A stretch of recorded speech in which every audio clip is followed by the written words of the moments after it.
আসসালামু আলাইকুম। আজকে আমি আপনাদেরকে আমার গাছ বাগানে চাষ করা এই যে এক ধরনের সবুজ, হালকা সাদা সবুজের মধ্যে বড় যে বেগুনগুলো হয়, এই মানে বেগুন এটা জাস্ট পেকে গেছে।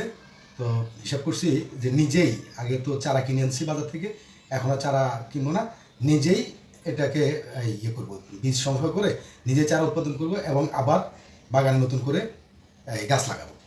ঠিক আছে, তো যাই হোক, এই জন্য এটা হলো এই যে এর মধ্যে আমি এটা পাকার পরে আবার বাগানে রেখে দিয়েছিলাম। 4-5 দিন আগে মাঝে বৃষ্টি হলো, এই জন্য একটু সাইডে পানি লাগছে। এরপরে এই যে এই আরেক জাতের বেগুন, ঠিক আছে, এই বেগুনগুলো আরেকটু বড় হয়, এখন অবশ্য এটা একটু ছোটো, বাট এই বেগুনটা এক এক থোকায় এরকম 3টা 4টা 2টা এর নিচে বেগুন ধরে না। ঠিক আছে, এই বেগুনটাও ভালো, এটারও আমি জাত সংগ্রহ করবো।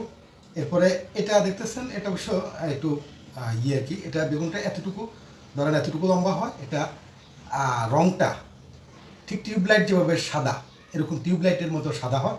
তো যাই হোক, আমি এই সবগুলারই আজকে একটু বীজ সংগ্রহ করে এটা আমি আজকে বীজ লাগাবো, এবং কীভাবে বীজটা লাগাই বা ধারাবাহিক এটার উপর একটা ভিডিও আমি দিব।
এই যে মনে করেন, এই যে এই বিচিগুলো, এটার সাথে কিছু মাটি মিশিয়ে দিলাম। তাতে হলো কি, এই মাটিগুলোকে আমি বাগানে সুন্দর করে এই নির্দিষ্ট একটা জায়গা আমি চেষ্টা করবো, ওটাও একটু দেখানোর জন্য।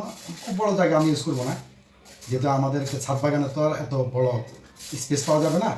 আমি ছোট্ট একটা স্পেসে এই এখন এগুলাকে এই যে মানে মাটির সাথে আমার বিচিগুলো সব মিশে গেল। এখন এই যে এটি একটা আলাদা পাত্র রাখলাম, ঠিক আছে। এভাবে আমি প্রত্যেকটা আলাদা আলাদা করে পরবর্তীতে আলাদা বেডে আমি লাগাবো।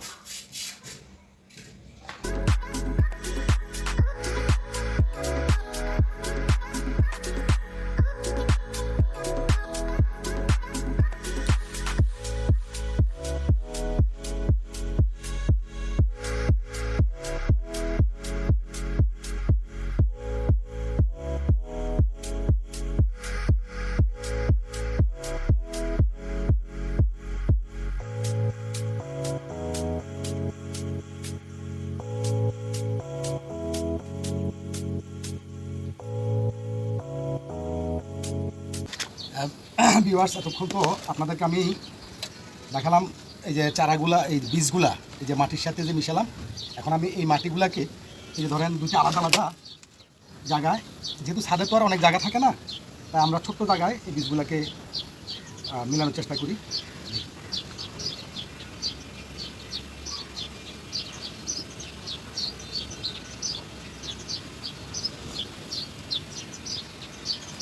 এটা হলো যেমন এই গোল জাতের যে বড় কেজি বেগুন, আর এই যে এটা হলো লম্বা জাতের যে বেগুনটা।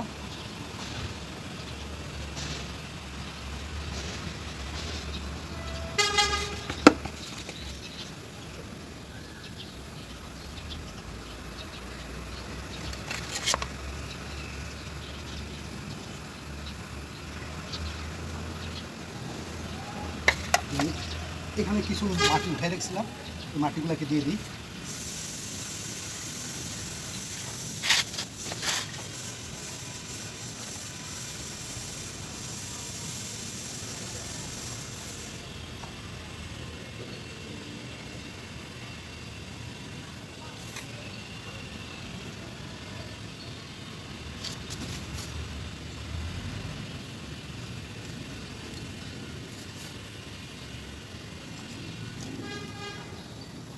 যে বেগুন আমি দেখাচ্ছিলাম, ওই বেগুনটা আমি আসলে এই জায়গায় এবং এই জায়গায় লাগিয়ে রাখলাম। এটা জাস্ট আমাদের স্পেস কম। এই যে বেগুনটা ছোট্ট, এখন আসলে আনসিজন হয়ে গেছে। যখন সিজন ছিল তখন অনেক বড় হয়েছে, আর এখন যেমন আবার নতুন চারা গজাবে বা এটার আস্তে আস্তে শাখা মেলবে, নতুন ফুল আসবে, তখন অবশ্যই অনেক বড় বেগুন হবে। যেমন এই বেগুন, এটা হলো আপনার ওই যে সবুজ জাতের কেজি বেগুন। এই যে নতুন করে আবার ফুল আসতেছে, এই যে ফুল আসতেছে, এই যে ফুল আসছে, বা এই যে বেগুনের কুড়ি বেরোইছে, এটা আস্তে আস্তে বড় বেগুন হিসাবে পাওয়া যাবে। এই তো ধন্যবাদ ভিউয়ার্স, আপনারা আমার এই ভিডিওগুলো দেখবেন ভবিষ্যতে। আমি আস্তে আস্তে